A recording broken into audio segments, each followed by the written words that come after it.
Se dunque non siete stati fedeli nella disonesta ricchezza. Questa parola è molto difficile, no? Perché si contraddice, no? Come fai a essere fedele, che è una cosa buona, no? La fedeltà è una virtù, con una cosa disonesta, con una cosa ingiusta. È impossibile, no? Questa parola ci mostra lo sguardo che Dio ha sulla nostra vita. Lui conosce perfettamente i nostri cuori. Cioè, sa una cosa, che noi qui non stiamo nel paradiso, siamo esuli, siamo lontani dalla verità, siamo lontani dalla felicità. Quello che stiamo vivendo qui è ingiusto. Qua dice che disonesta, ricchezza, la parola giusta è ingiusto. Adokeia in greco, interessantissimo, perché adokeia, a in greco è alfa privativo, cioè quando c'è questo a davanti nega quello che è dopo. E dokeia è giusto, quindi adokeia è ingiusto, va bene? Ingiustizia. Che vuol dire? Che noi su questa terra stiamo vivendo senza giustizia. Cos'è la giustizia? Per questo Gesù è venuto sulla terra per giustificarci, no? Per farci giusti, per farci tornare di nuovo giusti davanti a Dio. E che vuol dire essere giusto davanti a Dio? E cosa vuol dire essere ingiusto davanti a Dio? In mitologia greca, Adokeia è una donna bruttissima, proprio brutta, e sai che cosa? Tutta tatuata. Interessantissimo. I tatuaggi sono legati all'ingiustizia. Questo già della sapienza greca, che non è la sapienza della Bibbia, sapienza umana, carnale. C'è qualcosa lì, perché il tatuaggio sempre segna l'appartenenza, no? Come l'orecchino. L'orecchino lo portavano i servi, gli schiavi. Il tatuaggio, l'orecchino, fa parte della ingiustizia, perché tu appartieni alla ingiustizia. Faccio un esempio brutto, però anche le mucche, anche le pecore, quando per far vedere che sono di qualcuno, le mettono qua, le forano l'orecchio, no? E, oggi c'è il codice a barre, però quello era il vecchio codice a barre, l'orecchino era il vecchio codice a barre. I pirati, tutto per far vedere che sei appartieni a qualcuno. Allora questa era brutta e piena di tatuaggi. Oggi uno si veste, brutto, sono brutti, pantaloni tutti rotti, cioè che c'è di bello, c'è di esteticamente bello? Niente. Le facce, i capelli tagliati, cioè, che cos'è? È bello. Sono tutti quelli che stanno in galera a Guantanamo, perché appartieni a una ingiustizia, cioè chi sta bene è elegante, qualsiasi cosa mette è elegante, cioè c'è una eleganza, una bellezza. Dico questo perché c'è luce, tenebre, paradiso, inferno, vita con Dio, giustificata, una vita giusta. Vita giusta vuol dire per Israele il giusto è quello che vive in intimità con Dio, che fa la sua volontà. Gesù conosce i nostri cuori, dice Dio conosce, cioè io conosco i vostri cuori. Voi siete attaccati al denaro, cioè quello che per voi è buono è detestabile, cioè fa schifo, è da buttare via, è un abominio per Dio, cioè tutto il contrario, cioè quello che è tenebra per Dio è da buttare via, per voi è buonissimo. Vi dice qualcosa questo? È esattamente il frutto del peccato. Perché qual è stato il peccato? Prendere, decidere cosa è bene e cosa è male. Decidere cosa è giusto e cosa è ingiusto. Quello. Il demonio ha spinto Adamo ed Eva a decidere da se stessi che cosa è giusto e cosa è ingiusto. Ognuno di noi può prendere la sua vita oggi, la prende, possiamo prendere un momento e prendere la mia vita. È giusto? Di fronte alla mia vita, di fronte a questa situazione, di fronte a questa relazione, cosa è giusto e cosa è ingiusto? È giusto che io, per esempio, mi vogliono prendere dei soldi, mi vuole fregare, non so, l'assicurazione della moto, c'è un incidente, quello che sia. È giusto che io lotti, che io combatta? O è ingiusto? Cosa è giusto? È giusto avere rapporti prematrimoniali? È giusto denunciare, farmi giustizia da me? Cosa è giusto e cosa è ingiusto? Questo lo decidiamo noi, fino all'abominio, che è giusto che due omosessuali si sposino e abbiano dei figli, cioè è giusto, e tra 20 anni, 10, sarà giusta la pedofilia, è giusto l'aborto, è giusta l'eutanasia, no? Allora, Gesù dice conosce i nostri cuori. Allora, capite, adesso ho fatto tutto questo discorso per far capire questo, perché così si capisce facilmente questo Vangelo.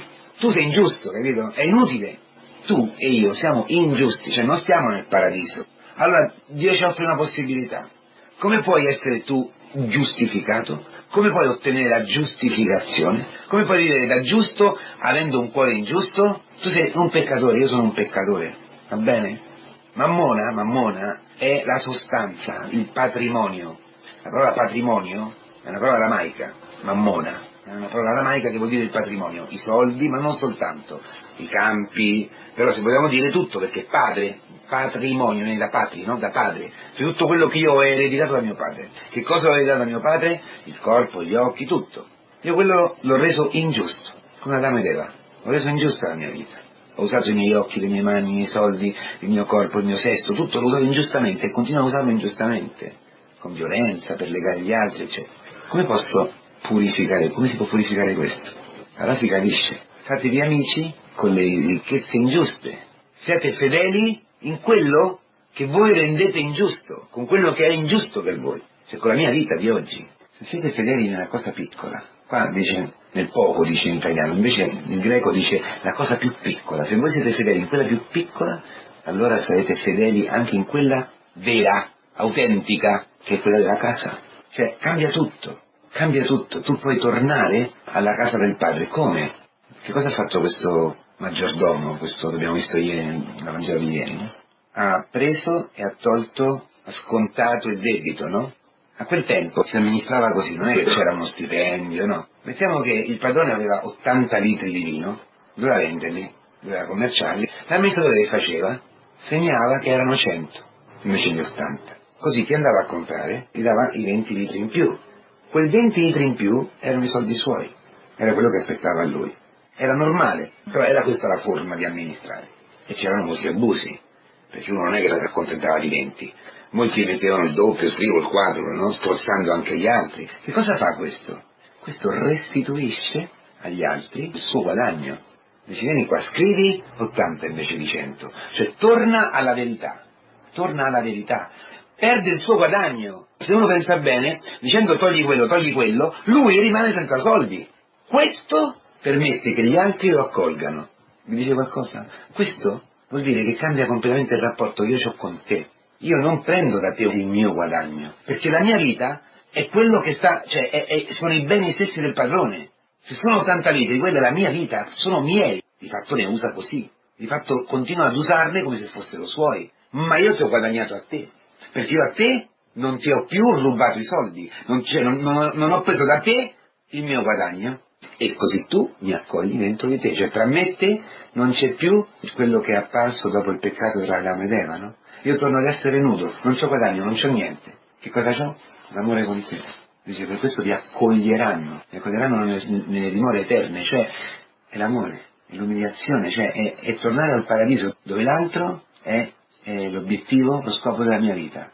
Amarti, dare la mia vita per te, completamente nudo, cioè senza difese. È il capovolgimento.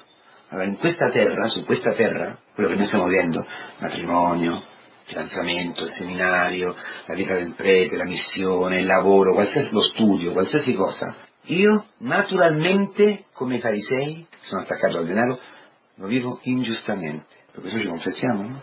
Gesù Cristo viene ancora oggi e tutti i giorni a fare giusto l'ingiusto che sei. E che cosa fa? Ti spoglia di tutto.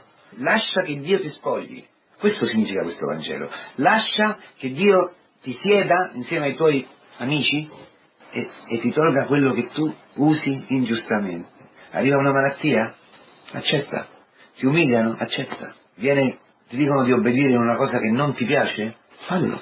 Tutto questo ti fa piccolo, tutto questo taglia, ti toglie tutto. E quello è il modo in cui Dio ti mette seduto e ti dice, scrivi questo.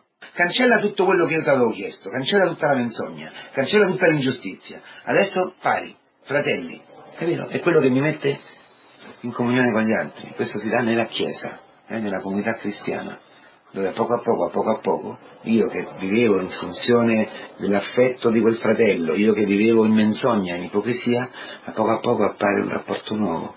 Questo si vede nella comunità cristiana, che poi diventa la famiglia, diventa il fidanzamento, diventa il ministero di prete, libero. In tutto questo c'è una buona notizia oggi, dice la vostra, c'è la tua ricchezza. Io e te non siamo nati per vivere ingiustamente, di cose piccole, tu sei nato perché c'è una ricchezza tua che ti aspetta, che è la ricchezza del paradiso.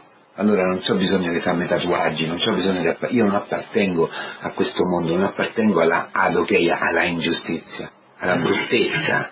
Poi dopo la giustizia, nel mito greco, la giustizia prende a frustate, a pugnalate e ammazza la ingiustizia. La giustizia, che la bellezza, vince. Allora diamoci oggi alla bellezza, diamoci.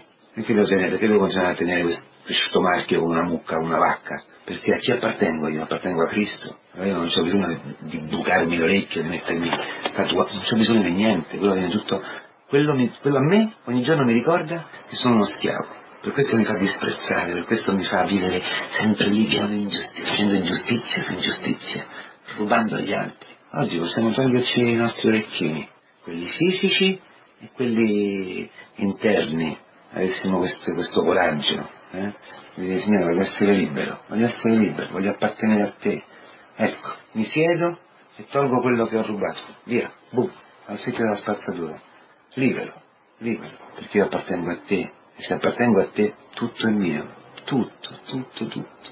Posso vivere la sessualità meravigliosamente, godere del sesso con mia moglie, più di tutto quello che è la pornografia che c'è. Posso godere dei miei amici, posso godere dello sport, di tutto, perché faccio la tua volontà, perché tutto è mio, vissuto con giustizia, e la giustizia è una sola, che in tutto posso donarmi, come Cristo si dona adesso a noi in questa Eucaristia, che ci fa giusti. È Lui che si è fatto come questo amministratore, è Lui che ha fatto di noi i Suoi amici. Non c'è amore più grande che dare la vita per gli amici, no? E cosa ha fatto Cristo per gli amici? Ha lavato i piedi, li ha perdonati. Questo è quello che fa ancora oggi e ci rende giusti per poter vivere giustamente, con giustizia, la vita qui sulla terra.